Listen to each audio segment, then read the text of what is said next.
Yo, what's going on, guys? And today I wanted to talk about the Phoenix Suns and what y'all should expect from them in this year's NBA playoffs.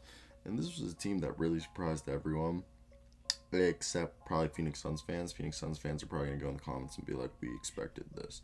So, the Phoenix Suns are right now officially the second seed in the Western Conference behind the Utah Jazz. And I believe this team, if they don't make it to the second round, it's a disappointing year. So let me hear down below what you guys think where the Phoenix Suns are going to be in this year's playoffs. So let's continue and let's talk about it. So the Phoenix Suns are a team that I love. I think they have so much depth. They're very fun to watch, and it's pretty impressive what they've been able to do.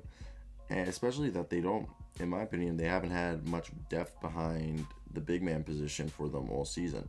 So if we just talk about, if you're looking at the roster, first off, shout out Dario Saric for replacing Frank Kaminsky and becoming this team's like six man slash backup big man.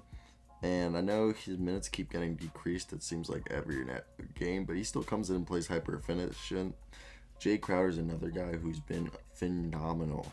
Jay Crowder continues just to be the quintessential modern day power forward, and it's kind of crazy to think about that he keeps bouncing around the league since coming up in Boston, because like look, he started obviously on Dallas, then was part of that trade, and he went from Boston to Cleveland to Utah to Miami to Memphis to Phoenix, and he has shot like at times decently well from the has played great, and other times like his numbers dip a little bit like when he was on like Memphis, but like sometimes he comes out in balls. It seems like the scheme and like every time he's on a contending team he plays really well, and he's another guy who was great for them.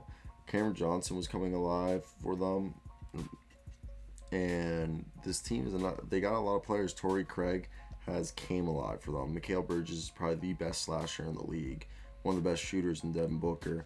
You got the greatest passer and point guard in the league. Chris Paul. I mean, that's arguable best point guard, but best passing point guard in the league. Yes, Chris Paul. He's having a bounce back year, dropping 16 points on the season. I mean, not really bounce back, but continuing his bounce back, because his last year in Houston, he was like 15.6.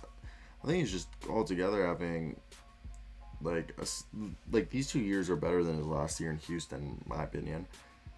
And Devin Booker's been last couple for the season he's shooting 34% from three, which is kind of surprising, but he's still dropping 25.5 a night. Another thing that blows my mind is that Devin Booker is a career 35% three-point shooter. Did not know that. DeAndre Ayton's just eats rebounds, grab rebounds. So now if we talk about teams that they should be scared of, I really think they can beat the Los Angeles Clippers, and I think they can beat the Mavericks and Trailblazers, and I think the Warriors is going to be the 8th seed, not the Grizzlies or the Spurs. So the Warriors, I think, can definitely also, they can beat them. I think the two teams that they really need to be scared of are the Utah Jazz and the Los Angeles Lakers. If the Lakers are fully healthy, that's the only reason I'd be scared of them.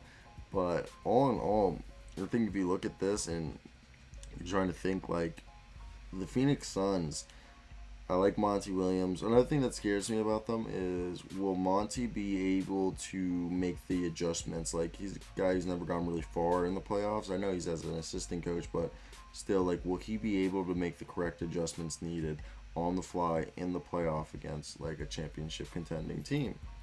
And the Torrey Craig great find. Past 10 games he's been playing phenomenal. You have two great slashers. You can play good defense, and it's awesome to watch that. And Mikal Bridges also, his 3-point shots hitting.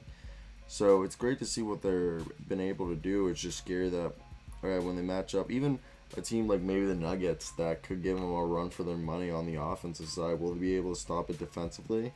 Will they have enough defensive firepower? Will Chris Paul and Devin Booker be able to make a good enough defensive effort that, because sometimes I could see that Mikal Bridges, Torrey Craig, and DeAndre Ayton are going to be the best defenders in the starting lineup right now, but Chris Paul and Devin Booker might be the two guys that get like picked apart on defense.